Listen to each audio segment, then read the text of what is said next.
Okay, chapter 17, we look at the energy content of food.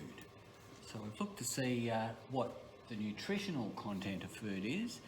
Now it's down to working out the energy kilojoules.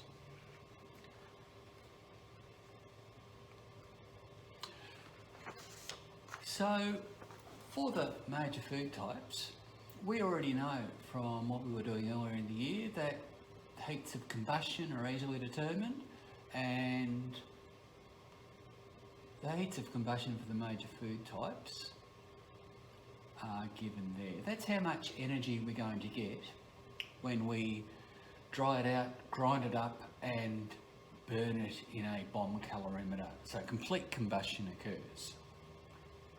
However, if we eat those food types, we don't quite get that much energy.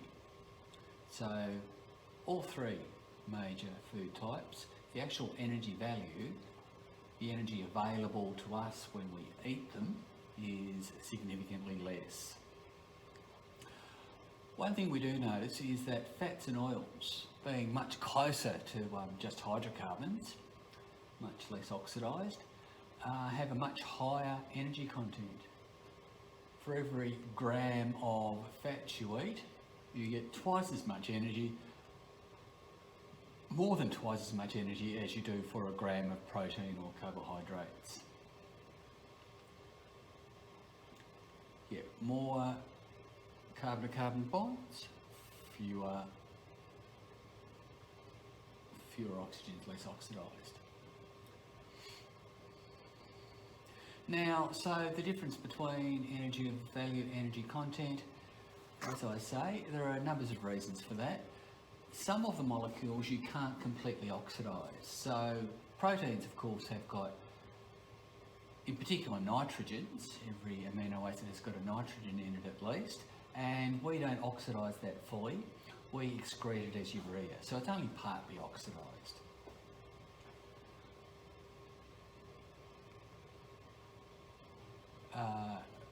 Metabolism is inefficient in living systems, so we lose some of that energy. It's just produced as heat, and some of the nutrients don't get absorbed properly. Cellulose is the classic example of that. It passes straight through.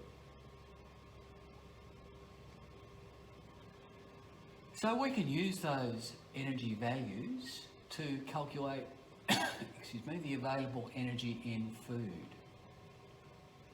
So get the label, gives you the food composition, and we can simply use those simple food composition values to work out the energy content. So we've got what, 64% and 15%, 79% of the major food types. What's the rest of the cupcake? Well, it's going to be largely made up of water. There are going to be a few other minor chemicals, some salts, some vitamins, some other micronutrients, but mainly water. So using those values, using the energy value table that we had, so we're going to take, so first of all we assume we've got 100 grams. So if we've got 100 grams of cake or whatever it was, that means we've got 7 grams of protein, 57 grams of carbohydrate, 15 grams of fat. So we just multiply it out, 7 grams times 17, the energy value from the table on the previous slide. 57% carbohydrates means 57 grams times 16, etc.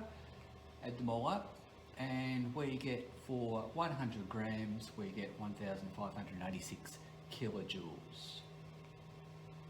If we want the energy value of the food, we want it per gram, so we divide it by 100, 15.9 kilojoules per gram.